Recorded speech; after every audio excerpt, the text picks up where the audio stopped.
Ready for dictation start. Delhi सरकार को ज़्यादा अधिकार का इंतजार था और सर्वोच्च न्यायालय के अनुकूल फैसले से बहुत हद तक उसकी मांग पूरी हुई है। कानून व्यवस्था और ज़मीन को छोड़कर सेवाओं पर अब एक तरह से दिल्ली सरकार का ही अधिकार रहेगा।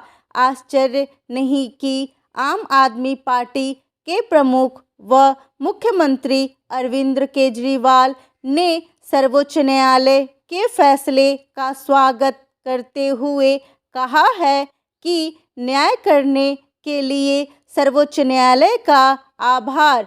इस निर्णय से राष्ट्रीय राजधानी के विकास को गति मिलेगी। चुनी हुई स्थानीय सरकार के लिए यह फैसला एक जीत की तरह है।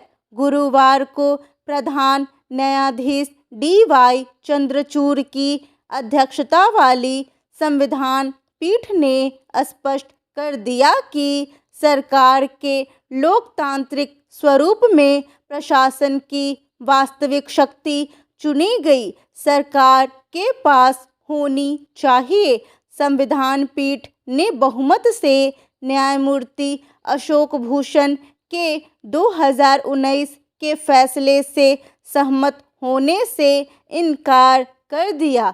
न्यायमूर्ति भूषण ने दिल्ली के उपराज्यपाल के पक्ष में फैसला देते हुए कहा था कि शहर की सरकार के पास सेवाओं के मुद्दे पर कोई शक्ति नहीं है।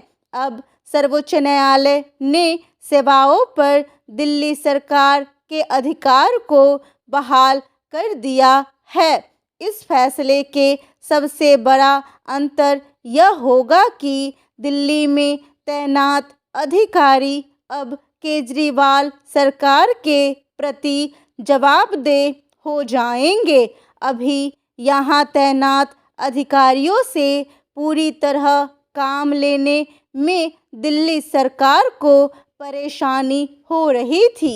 बिना देरी किए दिल्ली के मुख्यमंत्री ने संदेश दे दिया है कि एक जिम्मेदार, जवाबदेह और संवेदनशील प्रशासन के लिए बड़ा प्रशासनिक फेरबदल होने वाला है।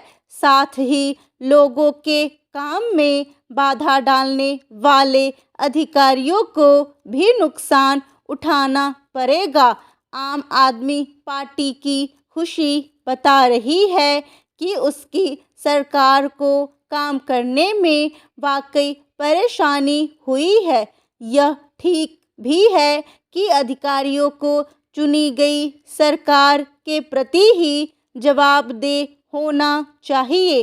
वैसे ऐसा भी नहीं है कि हर अधिकारी से सरकार को परेशानी होती होगी, पर जो अधिकारी विकास कार्यों में बाधा बने होंगे उनको तो वैसे भी सबक मिलना चाहिए।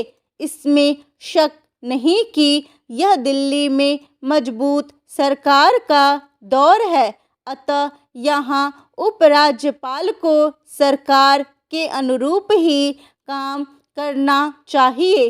राष्ट्रीय राजधानी क्षेत्र में अनावश्यक रूप से किसी फाइल को अटकाने का चलन अब खत्म हो जाना चाहिए। अगर दिल्ली में सरकारी काम अब 10 गुना रफ्तार से आगे बढ़ने वाला है तो इससे बेहतर और क्या हो सकता है। राष्ट्रीय राजधानी क्षेत्र वैसे भी अयोग्य या ढीले अधिकारियों का कार्यक्षेत्र नहीं होना चाहिए।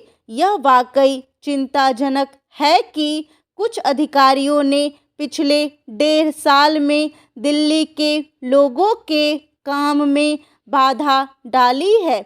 मोहल्ला क्लिनिक और अस्पतालों में दवाओं की आपूर्ति बंद कर दी।